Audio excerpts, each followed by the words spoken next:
Hi friends, welcome back to Graduate Choice. RRB Group D daily 10 question series run అవుతుంది కదా, దానిలో భాగంగా ఈరోజు డే 10th ఫ్రెండ్స్. సో దీనిలో వెరీ ఇంపార్టెంట్ క్వశ్చన్స్ అండ్ ప్రీవియస్లో repeat అయిన క్వశ్చన్స్, అదేవిధంగా నెక్స్ట్ ఎగ్జామ్కి ఎక్స్పెక్టెడ్ చేసే క్వశ్చన్స్ మీకు ఇక్కడ ఎక్స్ప్లెయిన్ చేయడం జరుగుతుంది. సో ఇంకా ఎవరైనా మన ఛానల్ని సబ్స్క్రైబ్ చేయకపోతే సబ్స్క్రైబ్ చేయండి. అదేవిధంగా వీడియో చూసిన ప్రతి ఒక్కరూ ఈ వీడియోని లైక్ చేయండి ఫ్రెండ్స్. మీరు చేసే లైక్ అనేది నాకు ఎంకరేజ్మెంట్గా ఉంటుంది. ఓకే, సో ఇంకెవరైనా 1 to 9 వరకు డేస్ వరకు ఉన్న వీడియో చూడకపోతే మన ఛానల్ ప్లేలిస్ట్లో ఉంది, అక్కడ చూడండి. ఓకే, ఇప్పుడు కంటెంట్లోకి మూవ్ అవుదాం ఫ్రెండ్స్. మన ఫస్ట్ క్వశ్చన్, ఈ క్రింది వాటిలో సరికాని దానిని గుర్తించండి. Identify which of the following is incorrect. ఇక్కడ మీకు 4 క్వశ్చన్స్ ఎక్స్ప్లెయిన్ చేయడం జరుగుతుంది, అది గుర్తుంచుకోండి friends. Okay, first option, Megasthenes Greek భాషలో ఇండికా గ్రంథాన్ని రచించాడు. Megasthenes wrote the Indica in Greek. Option 2, అర్థశాస్త్రంను కౌటిల్యుడు గ్రీక్ భాషలో రచించాడు. Kautilya wrote the Arthashastra in Greek. Option 3, Pataliputra దుర్గంలో 67 గేట్లు మరియు 510 బుర్జులు ఉన్నవి. Pataliputra fort has 67 gates and 510 towers. Option 4, అశోకుడిని ధర్మ అశోకునిగా ప్రస్తావించిన శాసనం సారనాథ్ శాసనం. The inscription that refer to Ashoka as ధర్మ అశోక సారనాథ్ ఎడిక్ట్. ఇవన్నీ very important questions friends. Already ఎగ్జామ్లో వచ్చాయి, ఎన్టీపీసీ ఎగ్జామ్లో అయినా గ్రూప్ డి ఎగ్జామ్లో వచ్చినాయి. సో మీకు ఇక్కడ ఇవ్వడం జరిగింది. అందుకే ఈ గేట్లు బుర్జులు కూడా అడుగుతారంటే ఈ క్వశ్చన్ వచ్చింది, బుర్జులకు సంబంధించిన క్వశ్చన్ కూడా రావడం జరిగింది, అందుకే ఇచ్చాను. ఓకే, సో ఎనాలిసిస్ చేద్దాం. మెగాస్థనీస్ గ్రీక్ భాషలో ఇండికా గ్రంథాన్ని రచించాడు. ఇది ప్రీవియస్ క్వశ్చనే, ఏ లాంగ్వేజ్ అని అడిగాడు. సో చూసుకోండి, మరి ఏ లాంగ్వేజ్ అంటే గ్రీక్ భాషలోనే రచించాడు. ఓకే, ఇది కరెక్టే ఫ్రెండ్స్. నెక్స్ట్, పాటలిపుత్ర దుర్గంలో 67 గేట్లు మరియు 510 బ్రిడ్జులు ఉన్నవి. ఇది కూడా కరెక్టే ఫ్రెండ్స్. ఈ నంబర్ గుర్తుంచుకోండి, 67 గేట్స్ అండ్ 510 బుర్జులు అంటే టవర్స్. ఓకే, నెక్స్ట్, అశోకుని ధర్మ అశోకంగా ప్రస్తావించిన శాసనం సారనాథ్ శాసనం. ఇది కూడా కరెక్టే ఫ్రెండ్స్. సో రాంగ్ ఏంటంటే అర్థశాస్త్రంను కౌటిల్యుడు గ్రీక్ భాషలో రచించాడు. ఇది రాంగ్ ఫ్రెండ్స్, గ్రీకు భాషలో కాదు ఇది. అయితే ఏ భాషలో అంటే సంస్కృత భాషలో, సాంస్క్రిట్లో రచించాడు, సంస్కృతంలో రచించాడు. Okay, so very important. అర్థశాస్త్రంను కౌటిల్యుడు ఏ భాషలో రచించాడంటే సంస్కృతం భాషలో రచించాడు. Okay, next question very important, చాలా టైమ్స్ ఎగ్జామ్లో వస్తుంది, చాలా ఎగ్జామ్లో ఉంటుంది క్వశ్చన్ ఇది. క్రీస్తుపురం 326లో హైడాస్పాస్ ఆర్ జీలం యుద్ధంలో అలెగ్జాండర్ ఎవరిని ఓడించాడు? ఈ జీలం అని ఎందుకంటే జీలం నది ఒడ్డున యుద్ధం జరిగింది.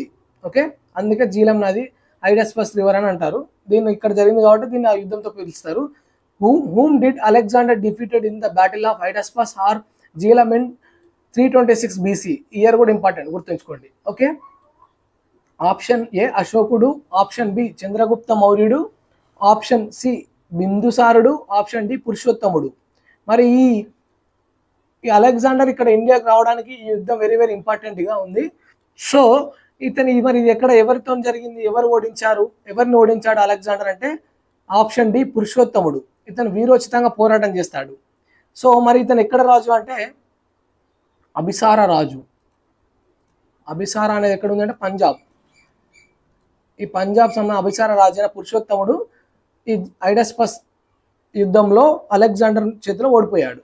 ఓకే, నెక్స్ట్ సైన్స్కి రిలేటెడ్ క్వశ్చన్. మానవ శరీరంలోని కీళ్ళ సంఖ్య ఎంత? హౌ మెనీ జాయింట్స్, బోన్స్ కాదు గుర్తుంచుకోండి, joints are there in our body? Option 1 206, option 2 270, option 3 230, option 4 600. So ఈ 206 అనేది బోన్స్, ఎముకలు. ఓకే, మానవ శరీరంలో ఉన్న బోన్స్ ఏంటంటే 206. మరి జాయింట్స్ ఏంటంటే ఆప్షన్ 3 230 జాయింట్స్ ఉంటాయి. ఓకే, ఇంపార్టెంట్ రిపీటెడ్ క్వశ్చన్ ఇది. Okay, next question. క్వాషియార్కర్ అనేది ఆఫ్రికా పదం, అయితే ఆ పదం అర్థం ఏమిటి? Kwashiorkor is an African word but the word means. Option 1 బాగా ఆకలితో ఉన్న శిశువు, ఆప్షన్ 2 బాగా నీరసంగా ఉన్న శిశువు, ఆప్షన్ 3 బాగా నిర్లక్ష్యం చేయబడిన శిశువు, ఆప్షన్ 4 ఆకలి కోరిక లేని శిశువు. అంటే నెగ్లెక్ట్ అంటే ఇది ఏందనేది చూద్దాం. సో ఇది ఆన్సర్ ఏంటంటే ఆప్షన్ 3 బాగా నిర్లక్ష్యం చేయబడిన శిశువు. అంటే ఇతను ఎవరు పట్టించుకోరు, నెగ్లెక్ట్ నెగ్లెక్ట్ చేసిన చైల్డ్ ఉంటారు కదా, వాళ్ళని క్వాషియార్కర్ అనే వ్యాధి వస్తుంది. అది అంటే వాళ్ళు ఇట్లా ఒకసారి గూగుల్ చేసి చూడండి, వీళ్ళ పిక్చర్ అనే క్లారిటీగా మీకు అర్థమవుతుంది, గుర్తుంచుకోండి అట్లా. Okay, next maths question. 30 ప్రేక్షితాల సగటు 20, వేరే 20 ప్రేక్షితాల సగటు 30, అన్ని ప్రేక్షితాల సగటు ఎంత? The average of 30 viewers is 20, the average of another 20 viewers is 30, what is the average of all viewers? Okay, option 1 24, option 2 48, option 3 25, option 4 50. Okay, discuss చేద్దాం. సో యావరేజ్ అడిగాడు కదా, ఇప్పుడు ఇది ఏ మెథడ్ అంటే వెయిటెడ్ యావరేజ్ మెథడ్లో వేయాలి. ఇప్పుడు 30 ప్రేక్షకుల సగటు 20 ప్లస్ అనదర్ 20 వ్యూవర్స్ యొక్క యావరేజ్ 30 బై మొత్తం ఎంతమంది? 50 మంది. So 30 × 20 600 plus 20 × 30 600 divided by 50. So ఇది 1200 divided by 50. 5 5 0 0, 5 2 5 2 10, 5 4 20. So 24. So option 1 24 ఇది కరెక్ట్ ఆన్సర్. ఇట్లా వేయాలి. Okay, next question. If a plus b by c is equal to 12 by 23. Ego a plus b by c is equal to 23 by 12. b plus c by a is equal to 17 by 18.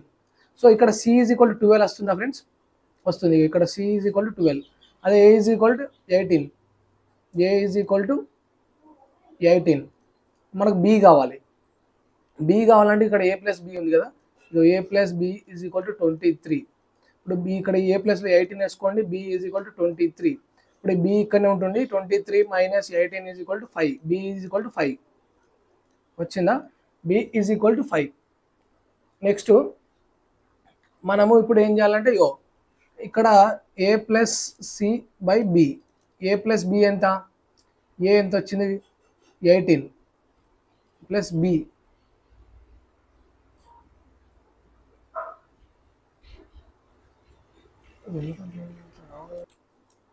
a 18, c ఎంత? 12 by b is equal to 5. అప్పుడు 18 × 12 30 plus by 5 that is equal 6. అప్పుడు option B 6 correct answer. Okay, okay friends, next question. Select the correct combination of mathematical signs that can sequentially replace the star signs and balance the given equation. 34 ఇట్లా ఇచ్చండి ఒక equation. మనం first ఏం trial చేయాలి? ఇక్కడ నేను చెప్పింది division try చేయాలి. Division try చేద్దాం. ఇక్కడ డివిజన్ ఆప్షన్ 1లో చూద్దాం. ఇక్కడ ఆప్షన్ 1 ఇక్కడ వస్తుంది డివిజన్, కాబట్టి ఇది డివిజన్ అవుతుంది కదా. సో ఈ ఆప్షన్ 1 ట్రై చేద్దాం. 31 డివిజబుల్ రూల్ 17.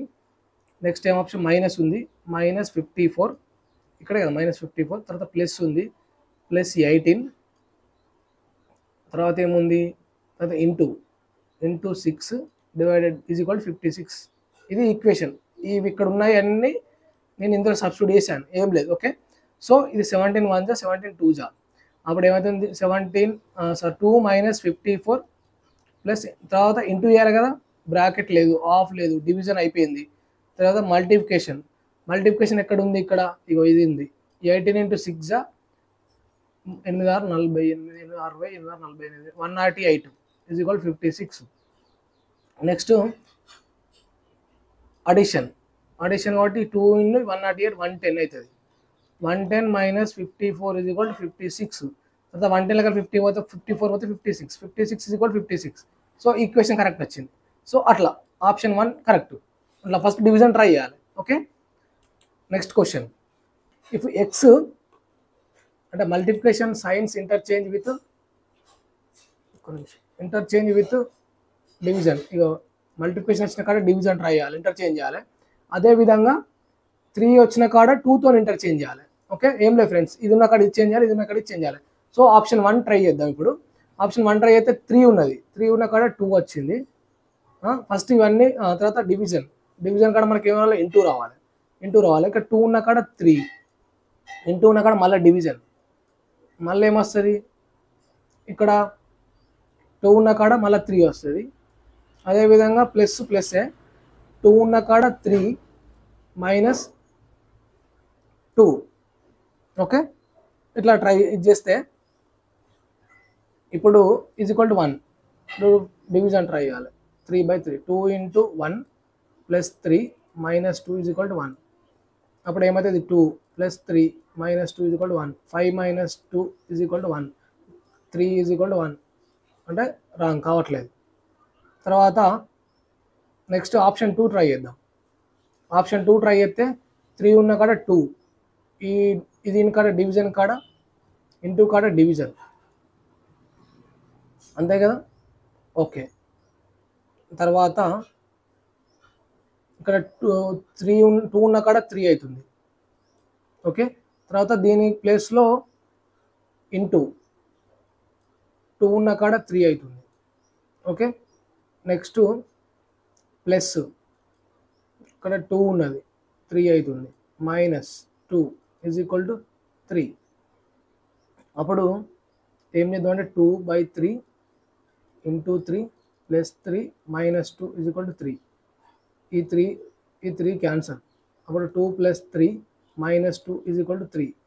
ఇక 5 minus 2 is equal to 3 is equal to 3. Okay, ఇది కరెక్ట్. So option 2 correct. ఇక ఇట్లా చేయాలి ఇది. Okay, so first division try చేసుకుంటూ వెళ్ళాలి. అట్లా వచ్చిన తర్వాత నెక్స్ట్ అట్లా వెళ్తుంది. ఓకే, నెక్స్ట్ ఈ క్రింది వాటిలో సరికాని గుర్తించండి. Identify which of the following is incorrect. Option 1, దేశంలో మొట్టమొదటి హైడ్రోజన్ రైల్ కోచ్ని చెన్నైలోని ఇంటిగ్రేటెడ్ కోచ్ ఫ్యాక్టరీలో విజయవంతంగా పరీక్షించారు. The countries first hydrogen rail coach was successfully tested at the integral coach factory in Chennai. Okay, option 2, Pahalgam దాడికి పాల్పడిన ఉగ్రవాదులను అంతం చేయడానికి భారత సైన్యం చేపట్టింది ఆపరేషన్ మహాదేవ్. ఏ ఆపరేషన్ అని అడుగుతాడు, గుర్తుంచుకోండి. Indian army launches operation Mahadev to eliminate terrorist behind Pahalgam attack. Next option 3, ఉపరితలం నుండి ఉపరితలానికి ప్రయోగించే ప్రళయ్ ఎక్కడి నుంచి ఎక్కడికైనా అడుగుతారు. పరీక్ష విజయవంతం. Surface to surface launch of Pralay test successfully. Next option 4, గ్రామాల సాంస్కృతిక మ్యాపింగ్ కోసం 2025లో ప్రారంభించిన కార్యక్రమం Mera Gaon Meri Dharohar. Okay, a program launched in 2025 for cultural mapping of villages Mera Gaon Meri Dharohar. So discuss చేద్దాం. ఆప్షన్ 1, దేశంలో మొట్టమొదటి హైడ్రోజన్ రైల్ కోచ్ని ఎక్కడ చెన్నైలోని గుర్తుంచుకోండి ఇంటిగ్రేటెడ్ కోచ్ ఫ్యాక్టరీలో విజయవంతంగా పరీక్షించారు. కరెక్ట్ ఫ్రెండ్స్ ఇది. నెక్స్ట్ పహల్గామ్ దాడికి పాల్పడిన ఉగ్రవాదులను అంతం చేయడానికి భారత సైన్యం చేపట్టింది ఆపరేషన్ మహాదేవ్. ఇది కూడా కరెక్టే. ఉపరితలం టు సర్ఫేస్ అది ప్రళయ్ అంటే పరీక్ష విజయవంతం చేశారు. ఇక్కడ ఒడిశాలోని అబ్దుల్ కలాం దీవిలోని అక్కడ ఒడిశాలోని అబ్దుల్ కలాం ఉంది కదా, అక్కడ నుంచి ప్రయోగించారు. సో అది కూడా కరెక్టే. నెక్స్ట్ గ్రామాల సంస్కృతిక మ్యాపింగ్ కోసం 2020లో ప్రారంభించిన కార్యక్రమం మేరా గౌ మేరీ ధరోహర్. ఈ కార్యక్రమం పేరు ఇంపార్టెంట్. కరెక్టే ఫ్రెండ్స్, ఇది మేరీ గౌ మేరీ ధరోహర్ అనేది కూడా కరెక్టే. కానీ మరి ఇక్కడ రాంగ్ ఏందన్నా కూడా ఇదే. ఎందుకంటే ఇది 2025లో కాదు, 2023లో ప్రారంభించారు. రీసెంట్గా 2025 ఆగస్టులో కంప్లీట్ అయింది. ఓకే, కార్యక్రమం ఏంటంటే Mera Gaon Meri Dharohar. Okay, next bold Kurukshetra విన్యాసం ఏ రెండు దేశాల మధ్య జరిగింది. The bold Kurukshetra Vinyas was fought between which 2 countries. Option 1 India USA, option 2 India Russia, option 3 India Japan, option 4 India Singapore. ఇది జూలై లాస్ట్ వీక్ నుంచి ఆగస్ట్ ఫస్ట్ వీక్లో జరుగుతుంది. రాజస్థాన్లో జరుగుతుంది. సో మరి ఇది ఎవరెవరి మధ్య అంటే ఆప్షన్ 4 ఇండియా సింగపూర్ మధ్యలో జరుగుతుంది bold Kurukshetra. Okay, very very important. Okay, next comment your answer. Governor నియమానికి సంబంధించిన ఆర్టికల్ ఏది? Which article is related to the appointment of governor? So దీనికి మీకు ఆన్సర్ తెలిసిన వాళ్ళు ప్రతి ఒక్కరూ కింద కామెంట్ సెక్షన్లో ఆన్సర్ తెలియజేయండి ఫ్రెండ్స్. మీ కంటెంట్ అనేది, మీ యొక్క ప్రిపరేషన్ అనేది ఎలా ఉందో తెలుసుకోవడానికి ఇది యూజ్ అవుతుంది. సో అందరూ తెలిసిన వాళ్ళు కామెంట్ సెక్షన్లో తెలియజేయండి. ఓకే ఫ్రెండ్స్, ఇది డే 10కి సంబంధించిన వీడియో. సో ఇదే విధంగా రెగ్యులర్గా మన ఛానల్లో అప్డేట్స్ ఉంటాయి. సో ఇంకెవరైనా ఛానల్ సబ్స్క్రైబ్ అయితే సబ్స్క్రైబ్ చేయండి. అదేవిధంగా ఒక రిక్వెస్ట్, వీడియో చూసిన ప్రతి ఒక్కరూ లైక్ చేయండి. Okay, thank you friends. All the best for your exams.